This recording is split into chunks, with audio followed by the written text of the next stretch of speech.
Assalamualaikum warahmatullah. Welcome to Shimul Memorial Concept School and College online class. Dear student, at the beginning of the class, I hope that you all are having a good time under such a critical situation of COVID-19. So with this critical view, today I am here again with you to run the class. Myself Mohammad Shahadut Hussain, Assistant Teacher in English, Shimul Memorial Concept School and College, Rajshahi. So at the beginning of the class, let's see your next day task. Next day, a top place will be taking place on unseen passage, okay, and there will be a writing item, that is dialogue writing about deforestation, অর্থাৎ between you and your friend discuss about deforestation. তুমি এবং তোমার বন্ধুর মধ্যে একটা কথোপকথন হবে, dialogue হবে, কি নিয়ে? এই ডিফরেস্টেশন নিয়ে তোমাদের এই ডায়লগটা হবে, ঠিক আছে? So please note it down on your paper. Okay, today we will learn an unseen passage and our today's topic will be Jagadish Chandra Bose. ঠিক আছে, তোমরা নিশ্চয়ই নামটা শুনেছো. এই জগদীশ চন্দ্র বোস সম্পর্কে আমরা একটা প্যাসেজ পড়ব এবং কিছু জানবো সম্পর্কে. So let's read the topic.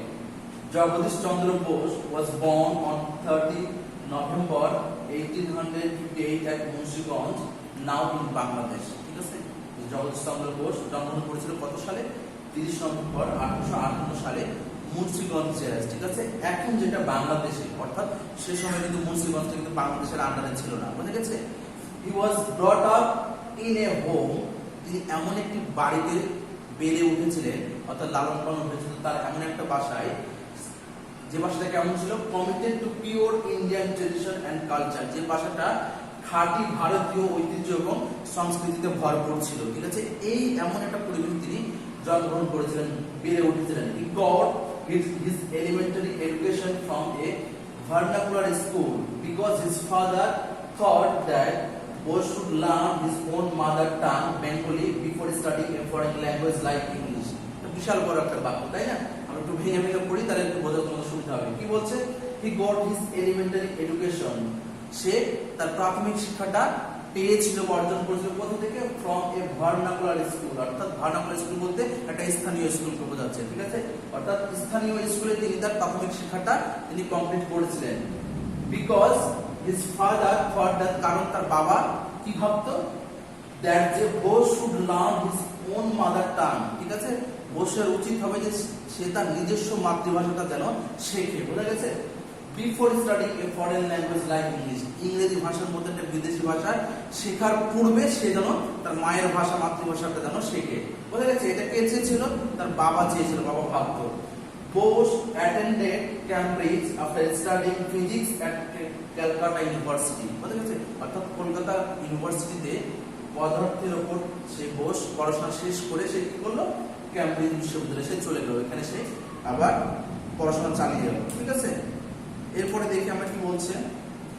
He return to India in 1884, অর্থাৎ 1884 সালে সে আবার ওই ক্যামব্রিজ থেকে আবার সে ইন্ডিয়ায় ফিরে আসলো. After completing BSc degree from Cambridge university, অর্থাৎ ক্যামব্রিজ ইউনিভার্সিটিতে তিনি বিএসসি এর উপর ডিগ্রি অর্জন করে 1884 সালে সে তার নিজ মাতৃভূমি ইন্ডিয়াতে আবার সে ফিরে আসলো. ওকে, the central hall of the royal society in London was jam packed with famous scientists on May 10, 1901, ঠিক আছে? একটা বড় শ্রেণী আমরা ভাগ করে পড়ি. The Central Hall of the Royal Society in London, লন্ডনের যে সেন্ট্রাল এই হল ছিল রয়্যাল সোসাইটির, সেখানে কি হয়েছিল? was jam packed, সেই হলটা একদম জ্যামে ভরপুর ছিল, মানে মানুষে একদম ভরপুর ছিল. কোন মানুষ দ্বারা? নরমাল নাকি এক্সেপশনাল? এখানে বলে দিচ্ছে উইথ ফেমাস সায়েন্টিস্ট, বিখ্যাত বিজ্ঞানীদের দ্বারা ওই হলটা ভরপুর ছিল. রয়্যাল সোসাইটির এই যে সেন্ট্রাল হলটা, এই বিখ্যাত বিজ্ঞানীদের দ্বারা সেটা ভরপুর ছিল, সমাগম ছিল. কেন? কখন? সেটা অন মে 10, 1909, অর্থাৎ 1901 সালের 10 মে ওই সেন্ট্রাল হলটাতে জ্যাম প্যাক ছিল. কিসের জন্য জ্যাম প্যাক ছিল আমরা একটু দেখি. Everyone seem to B curious, প্রত্যেককে দেখে একটা কৌতূহল, প্রত্যেকের মনে কৌতূহল সৃষ্টি হয়েছিল, টু নো, জানার জন্য. কি বিষয়ে? How Bose experiment will demonstrate, বোসের যে পরীক্ষণ, যে গবেষণা, সেটা কিভাবে প্রদর্শিত হবে, সেই গবেষণাটা কি নিয়েছিল আমরা একটু দেখি. That plants have feelings like other living beings and humans, মানুষ এবং অন্যান্য প্রাণীর মতো গাছপালারও যে জীবন আছে, অনুভূতি আছে, এই পরীক্ষণটি সে ওই লন্ডনের সেন্ট্রাল হলে সে প্রদর্শন করবে, দেখাবে। যার জন্য ওই সেন্ট্রাল হলে ওই লন্ডনে অর্থাৎ ইংল্যান্ড থেকে বিভিন্ন সায়েন্টিস্ট অর্থাৎ ফেমাস অনেক বিখ্যাত সায়েন্টিস্টরা ওই হলে কিন্তু ভিড় জমেছিল।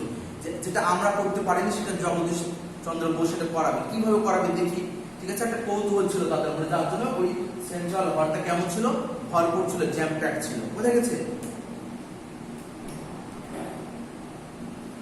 Bose author two illustrious books, দুইটা বিখ্যাত সে বই লিখেছিল জগদীশ চন্দ্র বোস।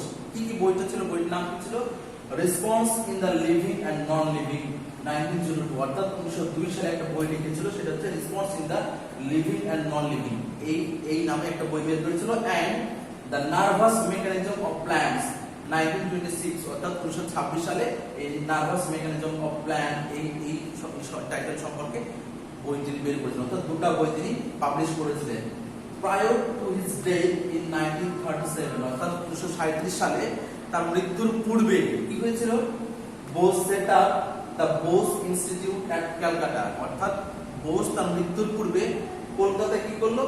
নিজের নাম অনুসারে একটা কি করলো? ইনস্টিটিউট সে একটা স্থাপন করলো, প্রতিষ্ঠা করলো, এস্টাবলিশ করলো। সেটা কি নামে? বোস ইনস্টিটিউট, অর্থাৎ বোস প্রতিষ্ঠান। ঠিক আছে? He was elected the fellow of the Royal Society in 1920 for his amazing contributions and achievements. ঠিক আছে? তাহলে কি হলো? 1920 সালে এই রয়্যাল সোসাইটির ফেলো হিসেবে তাকে নির্বাচিত করা হয়। কিসের জন্য নির্বাচিত করা হয়? For his amazing contributions and achievements, তার বিস্ময়কর অবদান এবং কৃতিত্বের জন্য। বোঝা গেছে? তাকে ওই রয়্যাল সোসাইটির ফেলো হিসেবে নির্বাচিত করা হয়। কত সালে? এটা 1920 সালে। বোঝা গেছে? তো এই ছিল আমাদের ছোট্ট একটা answer passage. Let's move on to our next item, that is information transfer. অর্থাৎ যে আনসার প্যাসেজটা পড়লাম সেই আনসার প্যাসেজের উপর ভিত্তি করে আমরা এখানে এই গ্যাপগুলো ফিল আপ করব কিছু ইনফরমেশন দ্বারা। ওকে, আমরা একটু দেখে নিই প্রথমে কি বলছেন। দ্য সেন্ট্রাল হল jam pack with scientist dash 1901, অর্থাৎ 1901 সালে এই সেন্ট্রাল হল জ্যাম প্যাক ছিল। ঠিক আছে? সেটা কোথায় জ্যাম প্যাক ছিল সেই স্থানটা আমরা এখানে উল্লেখ করে দেব। ঠিক আছে? এরপরটা দেখি, Jagadish Chandra dash Cambridge university 1884, অর্থাৎ 1984 সালে ক্যামব্রিজ ইউনিভার্সিটিতে এই জগদীশ চন্দ্র কি করেছিল সেই ইভেন্টটা আমরা এখানে বসিয়ে দেব। এরপরে দিয়ে আসি, he said up Bose institute at Kolkata dash, কত সালে সে এই কলকাতায় নিজের নাম অনুসারে একটা ইনস্টিটিউট প্রতিষ্ঠান স্থাপন করেছিল সেই সালটা আমরা এখানে বসিয়ে দেব। ওকে, এরপর আসি, হি ওয়াজ বর্ন ড্যাশ 1858, 58 সালে সে এখানে ওয়্যার বলছে, অর্থাৎ সেই জায়গাটা আমরা উল্লেখ করব, কোন জায়গায় সে জন্মগ্রহণ করেছিল তার প্লেসটা এখানে আমরা বসিয়ে দেব। ওকে, লাস্টটা বলছে dash study in physics Calcutta university, অর্থাৎ কলকাতা ইউনিভার্সিটিতে ফিজিক্সে পড়াশোনা করেছিল কে, সেইখানে আমরা তার সেই ব্যক্তির নামটা আমরা উল্লেখ করে দেব। ঠিক আছে? তাহলে আমরা অ্যানসারটার সাথে আমরা প্রথমটা মিলিয়ে নিই। দ্য সেন্ট্রাল হল জ্যাম প্যাকড সায়েন্টিস্ট, কোথায় সেটা হয়েছিল? সেটা হয়েছিল লন্ডনে হয়েছিল। 1901 সালে লন্ডনে এই সেন্ট্রাল হলে জ্যাম প্যাকড হয়েছিল। বোঝা গেছে? তাহলে এই নাম্বার আমরা প্লেস হিসেবে দিব লন্ডন দিব। ওকে, নাম্বার বি বলছে জগদীশ চন্দ্র কমপ্লিটেড বিএসসি এই ক্যামব্রিজ ইউনিভার্সিটি থেকে 1884 সালে তিনি তার বিএসসি ডিগ্রি কমপ্লিট করেন। ওকে, তাহলে এখানে আমরা কমপ্লিটেড বিএসসি এই কথাটা আমরা ফিল আপ করে দেব। এরপরে আসছে, he said up Bose institute এট ক্যালকাটা, কত সালে? 1937, অর্থাৎ 1937 সালে সে কলকাতায় নিজের নাম অনুসারে বোস ইনস্টিটিউট অর্থাৎ বোস প্রতিষ্ঠান একটা স্থাপন করেছিল। এরপর আসি, হি ওয়াজ বর্ন 1858, 1854 সালে, কিন্তু কোন জেলায় কোথায় আমরা সেই প্লেসটা উল্লেখ করব, সে কোথায় জন্মগ্রহণ করেছিল? মুন্সিগঞ্জে। সেটা কি বাংলাদেশের ছিল? তৎকালীন সময় ছিল না, কিন্তু এটা ইন্ডিয়ার অন্তর্ভুক্ত ছিল সে সময়। ঠিক আছে? এখন বাংলাদেশের আন্ডারে চলে এসেছে মুন্সিগঞ্জ, তাহলে এখানে আমরা এই মুন্সিগঞ্জটা বসিয়ে দেব। এবং লাস্ট যখন তোমরা জানো যে যার নাম অনুসারে প্যাসেজ তার নামটা আমরা এখানে বসিয়ে দেবো, অর্থাৎ জগদীশ চন্দ্রকে নিয়ে আমরা পড়ছি। তাহলে এই জগদীশ চন্দ্র ফিজিক্সে পড়াশোনা করেছিল কোথায়? ক্যালকাটা ইউনিভার্সিটিতে। সুতরাং এই জগদীশ চন্দ্রের নামটা আমরা এখানে ফিল আপ করে দেবো। ঠিক আছে? তার সাথে তোমরা এগুলো খাতে তুলে নিয়েছো।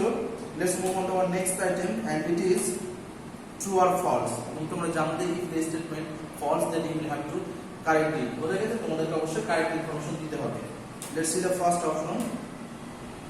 এই নাম্বার বলছে Jagadish Chandra Bose was not a native habitant on Bangladesh. Jagadish Chandra Bose বাংলাদেশের নিজস্ব অর্থাৎ বাংলাদেশের স্থানীয় অধিবাসী কিন্তু ছিল না।